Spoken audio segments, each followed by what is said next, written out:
Robinhood stock is down by about 80%. Is the worst to come? That's going to be the topic of today's video.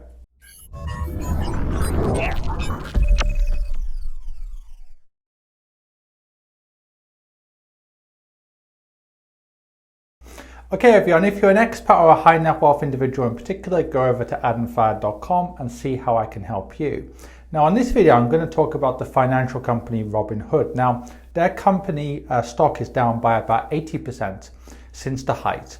And what's very interesting about Robinhood is a lot of people thought it would be a disruptor, it would create a lot of good things, it would get younger investors into the market, it would facilitate more people to invest, because people often forget that the majority of the public don't invest. They either keep their money in cash or in property, or indirectly they invest through pensions. But what we're seeing with Robinhood and our apps, I'm not actually against. I know there are plenty of people in the financial industry who are against these kind of apps, and sometimes for good reason. The stats show that the average person on DIY platforms and apps like Robinhood does far worse than the market, and actually they trade based on emotions. But I think for a lot of people it gets them into the market, and once they make a mistake they then reach out to our financial people. For example, some of my clients were using robo-advisory firms or DIY investing, and they realized it wasn't working for them, and then they reached out to me or our financial firm. So I'm not against Robinhood. I think what they're doing as a company is fine, it's great in many cases, even if some individual investors are doing stupid things. But the point is, the stock is down by over 80%. Now, what's the main reason the stock is down by so much? And one thing that people forget is that Robinhood is still not profitable. It's actually losing money, a lot of money. Basically, their customer acquisition costs are higher than the lifetime value of the client, which is a fancy way really of saying they're spending more on revenue generating activities, or supposedly revenue generating activities like marketing and advertising and so on, than they're getting from the customer. And at the end of the day, if that doesn't change, then in which case the company is not really ever going to be a sustainable company. It's not just the case with Robinhood, it's the case with many disruptive technology stocks. It's funny, a lot of people think business is all about solving problems, and that is true up to a point. But by the same token, if you solve a problem, in this case, you get many young investors on board who can't invest through the traditional financial services industry. At the end of the day, if you can never make it profitable, that's a big problem, obviously.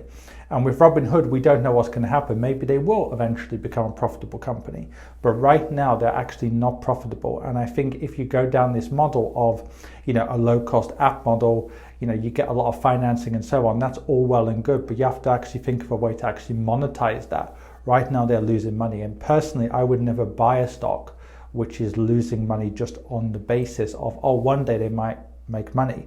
Obviously some companies, a minority of companies, have really done well with that strategy. They've reinvested revenues back into the company. I think even Amazon was unprofitable for about 10 years or so, but I think with something like Robinhood it's quite different, and most of these tech stocks which aren't actually making money, that's going to be a big issue, because you've got to remember that 99% of technology stocks and companies actually eventually fail.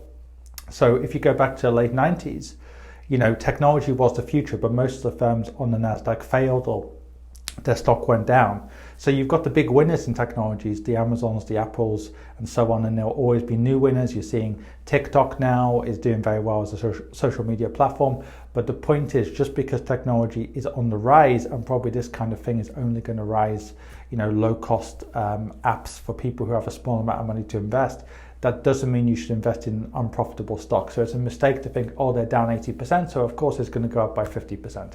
It might do or it might not do, but I would stay away. How can I help you? In two ways. First of all, are you an expat, a high net worth individual, or just somebody who lives in a part of the world where it's difficult to get access to quality investment solutions?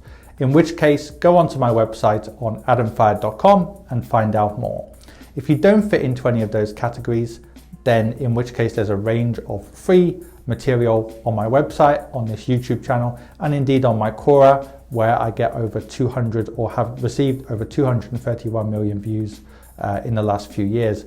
And finally, if you want to actually read my thoughts in more detail, go onto Amazon and find my book on there.